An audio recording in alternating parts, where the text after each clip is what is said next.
இப்போ அடுத்தது யாருன்னா Simon Kuznets. He is an American economist. இவர் என்ன பண்ணியிருக்காருன்னு கேட்டாக்க கான்செப்ட் நேஷ்னல் இன்கம்த்துடைய கான்செப்டை பற்றி இவர் சொல்லியிருக்காரு. இதுக்காக அவருக்கு நோபல் ப்ரைஸ் கிடச்சிருக்கு. He is also the creator of GDP in 1932. இந்த அவார்டு அவருக்கு இந்த கிரியேட்டர் ஆஃப் நேஷ்னல் இன்கம் இந்த கான்செப்டுக்கு கிரியேட் பண்ணதுக்காக அவருக்கு கொடுத்துருக்காங்க இந்த அவார்டு. நெக்ஸ்ட்டு என்ன பார்க்க போகிறோன்னு கேட்டால் மீனிங் ஆஃப் நேஷ்னல் இன்கம். என்ன மீனிங் ஆஃப் நேஷ்னல் இன்கம்னா, ஜென்ரலாக நேஷ்னல் இன்கம்னா இப்போ தான் சொன்னேன், டோட்டல் மணி வேல்யூ. ஒரு மணி வேல்யூ எவ்வளவு வேல்யூ, எதுக்கு குட்ஸ் அண்ட் சர்வீசஸ் ப்ரொடியூஸ் பண்ணுறது, ஒரு கண்ட்ரி ப்ரொடியூஸ் பண்ணுறது ஒரு வருஷத்துக்குன்னு நம்ம க்ரியேட் பண்ணுறது தான் we call it as national income. இப்போ இதுக்கு நிறைய எக்கனாமிஸ்ட்டு டெஃபினிஷன்ஸ் கொடுத்துருக்காங்க என்னத்துக்கு, நேஷ்னல் இன்கம்க்கு. அதில் இம்பார்ட்டண்ட்டாக கொடுத்தது யாருன்னு கேட்டாக்க ஆல்ஃப்ரட் மார்ஷல்ங்கிறவர் தான் கொடுத்துருக்காரு. He is a British economist. அவருடைய year 1842 to 1924. He was one of the founder of neo classical economics.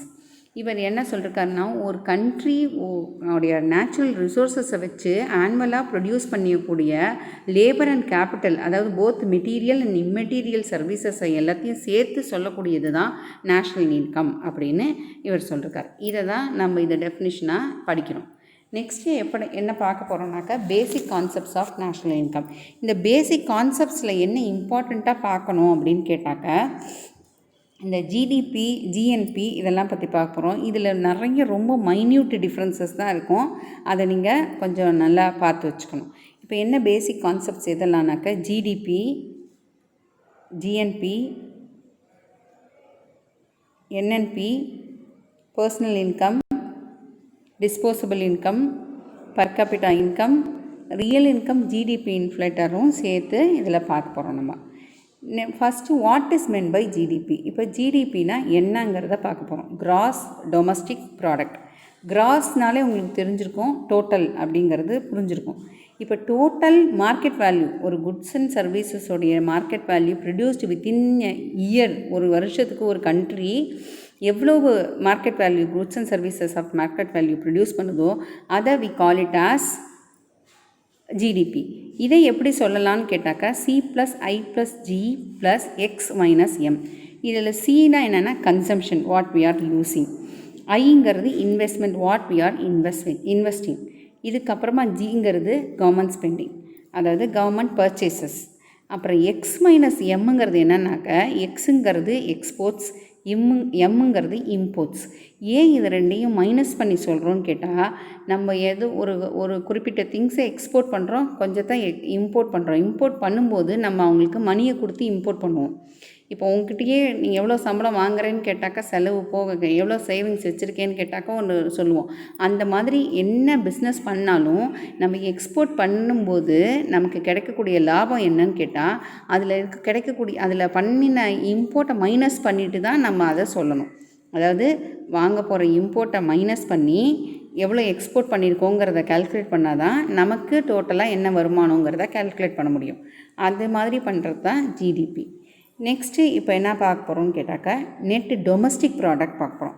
என்ன நெட் டொமஸ்டிக் ப்ராடக்ட் அப்படின்னு கேட்டால், net output of the economy during a year. ஒரு வருஷத்துக்கு என்ன அவுட்புட்டை நம்ம ப்ரொடக்ஷன் பண்ணுறோம் அப்படின்னு சொல்கிறது. இப்போ ஜிடிபியில் என்ன சொன்னேன், வருஷம் நம்ம என்ன டோட்டல் மார்க்கெட் வேல்யூ, ஒரு வருஷத்துக்கு என்ன டோட்டல் மார்க்கெட் வேல்யூவில் குட்ஸ் அண்ட் சர்வீசஸை ப்ரொடியூஸ் பண்ணுறோமோ அதுதான் ஜிடிபின்னு சொன்னேன் இல்லையா. இப்போ அதுலேருந்து இப்போ வருஷம் அதே மாதிரியே இருக்கும்னு இல்லை. இப்போ இந்த ஒரு வருஷ பிகினிங்கில் என்ன ப்ரொடக்ஷன் பண்ணுறோமோ அதுதான் இயர் எண்டிங்கில் இருக்கணும்னு அவசியம் இல்லை. ஏன்னா நிறைய அதில் பியர்ஸ் அவுட் இல்லை, கேபிட்டல் எக்யூப்மெண்ட்லேருந்து நமக்கு என்ன போகும்னாக்கா தேய்மானம் கிடைக்கும். அந்த தேய்மானத்தை மைனஸ் பண்ணி சொல்கிறது தான் நெட் டொமஸ்டிக் ப்ராடக்ட்னு சொல்கிறோம். That is NDP is equal to GDP minus depreciation. ஜிடிபியிலேருந்து டிப்ரிசியேஷனை மைனஸ் பண்ணி நம்மளுடைய அந்த தேய்மானத்தை மைனஸ் பண்ணி சொல்லக்கூடியது தான் நெட் டொமஸ்டிக் ப்ராடக்ட்னு சொல்கிறோம். நெக்ஸ்ட்டு என்ன பார்க்க போகிறோம்னா, கிராஸ் நேஷ்னல் ப்ராடக்ட்னு பார்க்க போகிறோம். இப்போ டொமஸ்டிக் ப்ராடக்ட் பார்த்தாச்சு, நேஷ்னல் ப்ராடக்ட். இதுக்கு கிராஸ் டொமஸ்டிக் ப்ராடக்ட்டுக்கும் கிராஸ் நேஷ்னல் ப்ராடக்ட்டுக்கும் என்ன டிஃப்ரென்ஸுன்னு கேட்டாக்க, இது ஒரு கண்ட்ரி ஒரு ஸ்டேட்டுன்னு எடுத்துக்கலாம், இது ஒரு நேஷனல் லெவலில் எடுத்துக்கலாம். தட் இஸ் ஜிஎன்பி தாங்கிறது total measure of the flow of final goods and goods. இப்போ ஃபைனல் குட்ஸ் அண்ட் சர்வீசஸை நம்ம என்ன மார்க்கெட்டில் வருதோ அதை தான் நம்ம என்னத்துக்கு எப்படி கால்குலேட் பண்ணிப்போம்னு கேட்டாக்க இதில் கால்குலேட் பண்ணுவோம். என்ன அப்படின்னு கேட்டால் இதில் ரொம்ப மெயினாக ஒரு இம்பார்ட்டண்ட்டாக சொல்லக்கூடியது என்னென்னா resident of a country. Total market value produced by the resident of a கண்ட்ரினா என்ன, ஒரு சிட்டிசனையும் இதில் கால்குலேட் பண்ணும். ஜிஎன்பி, அதாவது GNP is equal to GDP plus net factor income from அப்ராட்லேருந்து வர்றதையும் கால்குலேட் பண்ணுவோம். அப்போ இதே தானே மிஸ் அதுக்கும் சொன்னீங்க அப்படின்னு யோசிப்பீங்க. எதுக்கு ஜிடிபிக்கும் இம்போர்ட் எக்ஸ்போர்ட்டை கால்குலேட் பண்ணுறோன்னு சொன்னோம் இல்லையா. இப்போ இதில் எப்படி இதில் R-P அப்படிங்கிறத கால்குலேட் பண்ணுறோன்னு கேட்டால் இதை எப்படி கால்குலேட் பண்ணுறோன்னு கேட்டால், இப்போ நெட்டு ப்ராடக்ட் இப்போ நான் இம்போர்ட் பண்ணுறது எக்ஸ்போர்ட் பண்ணுறதுன்னு சொன்னேன். இது இல்லாமல் சில ரெசிடென்ட்ஸ் வந்து சில இந்தியன்ஸ், எக்ஸாம்பிளுக்கு இந்தியாவை எடுத்துட்டோம்னா Indians will be staying in அப்ராடில் சம்பாதிச்சு இல்லை அப்ராடில் இன்வெஸ்ட் பண்ணி அது இந்த கண்ட்ரிக்கு இன்கமாக வருது இல்லையா, அதையும் அதில் இருக்கிற இம்போர்ட் எக்ஸ்போர்ட்டையும் கால்குலேட் பண்ணி அதை சப்ராக்ட் பண்ணி அதை கொண்டு வர்றது தான் ஜிஎன்பி. புரிஞ்சுதா இல்லை திரும்ப சொல்லுவா? அதாவது நம்ம கண்ட்ரியிலேருந்து கிடைக்கக்கூடிய, நம்ம கண்ட்ரியிலேருந்து ஒரு குறிப்பிட்ட திங்ஸை எக்ஸ்போர்ட் பண்ணுவோம், சிலதை இம்போர்ட் பண்ணுவோம், அதுலேருந்து மைனஸ் பண்ணி வர்றது தான் X-M. அது கூட சேர்த்து நம்ம இந்தியன்ஸ், அதில் தான் ரெசிடெண்ட் ஆஃப் அ கண்ட்ரின்னு சொல்லி அதுக்கு ஸ்பெசிஃபை பண்ணியிருக்கேன். அந்த ரெசிடெண்ட் ஆஃப் அ கண்ட்ரினாக்கா எந்தெந்த கண்ட்ரி பீப்புள் வந்து வெளியில் அப்ராடில் இன்வெஸ்ட் பண்ணி இருந்தாலோ இல்லை அவங்களே அந்த கண்ட்ரியில் இருந்துட்டு அந்த இன்கம்மை இங்கே இன்வெஸ்ட் பண்ணினாலோ அதில் வர எக்ஸ்போர்ட் இம்போர்ட்டையும் மைனஸ் பண்ணி வரக்கூடியதை தான் நம்ம என்ன சொல்கிறோம், ஜிஎன்பி அப்படிங்கிறத வி கால் இட் ஆஸ். புரிஞ்சுதா? நெக்ஸ்ட்டு என்ன பார்க்க போகிறோம்னு கேட்டாக்க நெட்டு நேஷ்னல் ப்ராடக்ட் அப்படின்னு பார்க்க போகிறோம். இந்த நெட்டு நேஷ்னல் ப்ராடக்ட் என்ன அப்படின்னு கேட்டால் it refers to the value of the net output of the country. Net output, ஒரு கண்ட்ரியோடைய நெட் அவுட்புட் என்னங்கிறதையும் சேர்த்து பார்க்க போகிறோம். இன்னும் கிளியராக ஜிஎன்பி வர்சஸ் ஜிடிபி என்னன்னு சொல்லணும்னு கேட்டாக்க இந்த மேப்பை பார்த்தா கூட உங்களுக்கு புரியும். இப்போ ஜிஎன்பின்னா என்ன சொன்னேன்,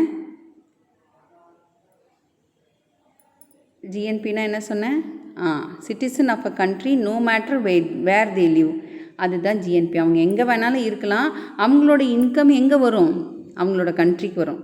ஆனால் ஜிடிபிங்கிறது என்னன்னு கேட்டாக்க அவங்களுடைய ஜாகிரபிக்கல் பவுண்ட்ரிக்குள்ளே யார் வேணாலும் இருக்கலாம், வேறு கண்ட்ரிஸ். ஈவன் இப்போது நம்மளுடைய அந்த மொபைல் கம்பெனிஸ் பார்த்தோன்னாக்கா இது சாம்சங்கு, அந்த சைனா மொபைலுக்கெல்லாம் இங்கே ஒரு கம்பெனி ஆரம்பித்து இங்கே கொஞ்சம் இன்வெஸ்ட் பண்ணி ப்ரொடக்ஷன் பண்ணுவாங்க இல்லையா, அது ஜிடிபியில் கால்குலேட் ஆகும். இப்போ நாம் ஏதாவது ஒரு ப்ராடக்டை ஃபாரின் கண்ட்ரீஸில் கொண்டு வந்து ப்ரொடியூஸ் பண்ணியிருந்தால் கூட அதோடைய கால்குலேஷன் ஜிஎன்பியில் வரும். புரிஞ்சுதா? நெக்ஸ்ட்டு நம்ம டாபிக் என்ன போக போகிறோம்னு கேட்டாக்க என்என்பி. என்என்பின்னா என்னன்னு கேட்டால் ஜிஎன்பி மைனஸ் டிப்ரிசியேஷன். எப்படி ஜிடிபிக்கு பார்த்தோமோ ஜிடிபி அண்ட் என்டிபிக்கு பார்த்தோமோ அதே மாதிரி தான் இதுக்கும். ஜிஎன்பிங்கிறது என்னன்னு சொன்னேன், என்ன ஒரு கண்ட்ரியோடைய ப்ரொடக்ஷன் ஃபாரினர்ஸாக இருந்தாலும் இந்தியன்ஸில் அவங்களுடைய நேஷ்னாலிட்டிஸ் எங்கே அவங்க ப்ரொடியூஸ் பண்ணுறாங்களோ அதை மைனஸ் பண்ணணும்னு சொன்னேன். இப்போ அதில் இருக்கிற தேய்மானத்தை மைனஸ் பண்ணினா, டிப்ரிஷியேஷன் அலவன்ஸை மைனஸ் பண்ணினா கிடைக்கக்கூடியது தான் என்என்பி. அதான் இதை சொல்கிறோம், நெட் நேஷ்னல் ப்ராடக்ட் அப்படின்னு சொல்லுவோம். இப்போ இதில் இன்னொன்று இருக்குது, அட் ஃபேக்டர் காஸ்ட்டுன்னு இருக்குது. என்என்பி அட் ஃபேக்டர் காஸ்ட்டுன்னு இருக்குது. என்ன என்என்பி அட் ஃபேக்டர் காஸ்ட்டுன்னு கேட்டாக்க நம்ம ஃபேக்டர் ஆஃப் ப்ரொடக்ஷனுடைய ஃபேக்டர் காஸ்ட் என்னங்கிறதெல்லாம் டீட்டெயிலாக 11th ஸ்டாண்டர்டில் படிச்சிருக்கோம். அந்த டோட்டல் இன்கம் பேமெண்ட்டை கால்குலேட் பண்ணுறது தான் total of income payment made to the factors of production. ஒரு ஃபேக்டர்ஸ் ஆஃப் ப்ரொடக்ஷனை ப்ரொடியூஸ் பண்ணுறதுக்கு என்ன இன்கம் நம்ம செலவு பண்ணுறோம், என்ன பேமெண்ட், இன்கம் பேமெண்ட் என்ன பண்ணுறோங்கிறதுடைய டோட்டலை கால்குலேட் பண்ணுறது தான் என்என்பி அட் ஃபேக்டர் காஸ்ட்.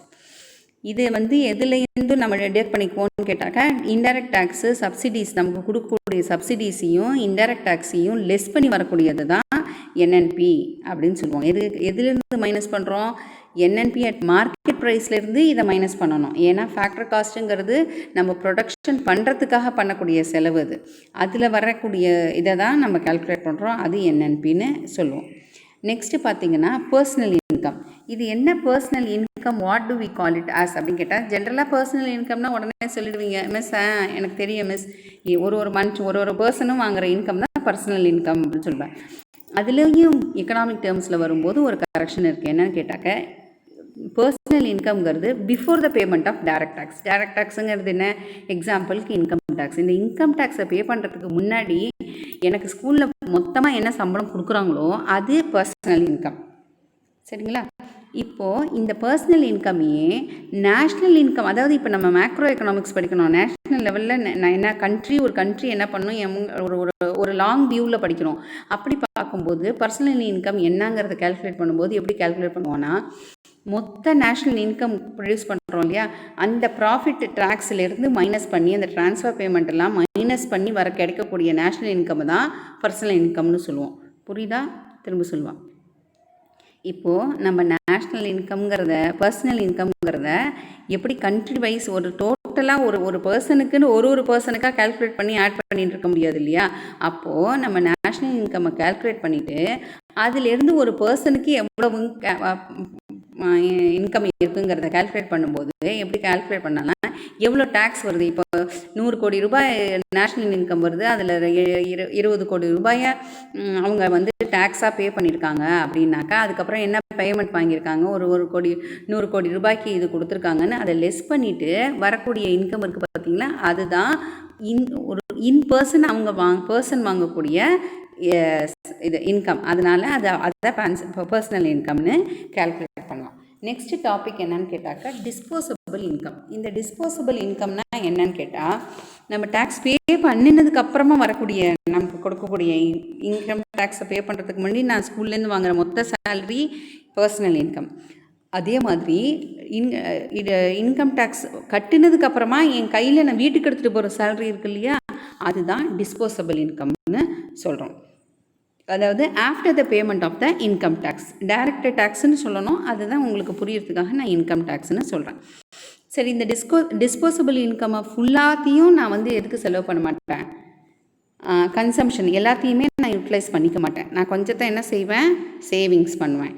அதனால் டிஸ்போசபிள் இன்கம்மை எப்படியும் சொல்லலாம், கன்சம்ஷன் ப்ளஸ் சேவிங்னும் சொல்லலாம். நெக்ஸ்ட்டு டாபிக் என்ன பார்க்க போகிறோன்னு கேட்டால் பர்சனல் இன்கம் பார்க்க போகிறோம், பர் கேபிட்டா இன்கம் பார்க்க போகிறோம். இப்போ பர் கேபிட்டா இன்கம்னா என்னன்னு கேட்டாக்க, மொத்தமாக வரக்கூடிய டோட்டல் இன்கம்மை பாப்புலேஷனால் டிவைட் பண்ணால் அதுதான் பர் கேபிட்டா இன்கம். அதாவது average of a personal income which a person gets. ஒரு பர்சன்னு ஆவரேஜாக எவ்வளோ இன்கம் வாங்குறாங்கிறத கேல்குலேட் பண்ணுறது தான் நேஷ்னல் இது பர் கேபிட்டா இன்கம். இது வந்து ஆவரேஜாக ஒரு பர்சன் வாங்கக்கூடியதை நம்ம பர் கேபிட்டா இன்கம்னு சொல்கிறோம். கன்ஃபியூஸ் பண்ணிக்கக்கூடாது. இதுக்கு முன்னாடி நான் சொன்னதும் ஆவரேஜ்னு சொன்னேன். அது சொல்லும்போது இதுக்கும் அதுக்கும் டிஃப்ரென்ஸ் நல்லா தெரிஞ்சுக்கணும். நேஷ்னல் இன்கம்ங்கிறது என்னன்னு கேட்டாக்கா, இந்த பர் கேபிட்டா இன்கம்ங்கிறது என்னன்னாக்கா, ஒரு பர்சனு அது நேஷனுக்கு என்ன பர்சனல் இன்கம் வருது, ஒரு கண்ட்ரியில் அவங்க டேக்ஸ் கட்டினது போக என்ன வருதுங்கிறத கேல்குலேட் பண்ணுறது தான் பர்சனல் இன்கம். ரெண்டத்தையும் போட்டு கன்ஃபியூஸ் பண்ணிக்கலாம். Next real income. ரியல் இன்கம்னா என்னன்னு கேட்டால், நேஷ்னல் இன்கம்மை எக்ஸ்பிரஸ் பண்ணுறது தான், ஜென்ரல் ப்ரைஸ் லெவல் இதை ஒரு பர்டிகுலர் இயருக்கு நம்ம கேல்குலேட் பண்ணுறது தான், நேஷ்னல் இன்கம்மை கேல்குலேட் பண்ணுறது தான் ரியல் இன்கம் ஆர் நாமினல் இன்கம்னு சொல்லுவோம். இதை இன்னொரு வகையிலையும் சொல்லலாம், பையிங் பவர். நம்மளுடைய நேஷ்னல் நாமினல் இன்கம்முடைய பையிங் பவர் தான் ரியல் இன்கம்னு சொல்லலாம். இந்த நேஷ்னல் இன்கமுடைய final value of goods and services produce பண்ணுறோம் இல்லையா, அதோடைய கரண்ட் ப்ரைஸ் என்னவோ அதுதான் நேஷ்னல் இன்கம். அதையும் நம்ம என்னென்னு சொல்லலாம், ரியல் இன்கம்னு சொல்லலாம். இதை வந்து எப்படி ஃபார்முலாவில் எப்படி சொல்லலாம்னு கேட்டாக்க, national income at a constant price is equal to national income at current price is divided by P1 by P0ன்னு இருக்குது. இந்த P1 by P0ங்கிறது என்னங்கிறது உங்களுக்கு ஏற்கனவே தெரியும். இருந்தாலும் இன்னொரு தடவை சொல்கிறேன். Price index during the current year base இயருங்கிறது. இது கரண்ட் இயர் பேஸ் இயருங்கிறது என்னன்னு கேட்டாக்கா, இப்போ ஒரு கோல்டோடைய ரேட்டை கால்குலேட் பண்ணுறோன்னாக்கா, கோல்டோடைய ரேட்டு இன்றைக்கி ரேட் எவ்வளோ 5000 rupees இருக்குது அப்படின்னு சொன்னால், எவ்வளவுலேருந்து இத்தனை ஒரு 5 இயர்ஸ்க்குள்ளே எவ்வளோ ரூபாயிலேருந்து எவ்வளோ ரூபாய் இன்க்ரீஸ் ஆயிருக்குங்கிறத கேல்குலேட் பண்ணோம் இல்லையா. இப்போ ஒரு வருஷத்துக்கு முன்னாடி ஒரு 2500 ருபீஸ் இருந்தது ஒரு கிராமு.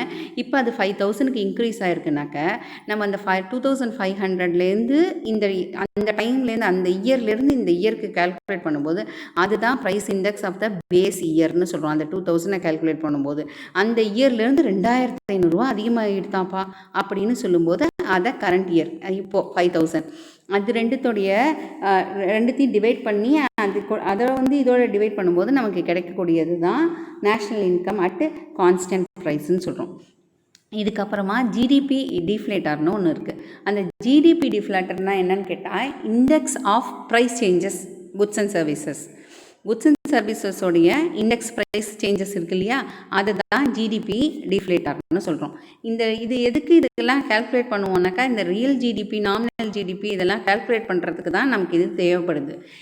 ப்ரைஸ் இண்டெக்ஸோடைய அதாவது நாமினல் ஜிடிபியோட ரியல் ஜிடிபியை டிவைட் பண்ணி அதோட பெர்சன்டேஜை போட்டால் தான் நமக்கு என்ன கிடைக்கும், ஜிடிபி டிஃப்ளேட்டார் கிடைக்கும். அதாவது பெர்சன்டேஜை கால்குலேட் பண்ணுறதுனா into 100 divided by nominal income by deflator into 100 தான் ரியல் ஜிடிபின்னு சொல்லுவோம். Nominal GDP by deflator real GDP, nominal GDP by real GDP தான் ஜிடிபி டிஃப்ளேட்டார். இதோடைய பெர்சன்டேஜை கால்குலேட் பண்ணோன்னா இன்ட்டு 100 போட்டால் கிடைக்கும். நெக்ஸ்ட் கிளாஸில் let we see methods of measuring national income. இந்த மெத்தட்ஸ் எப்படி இதை மெஷர் பண்ணலாம்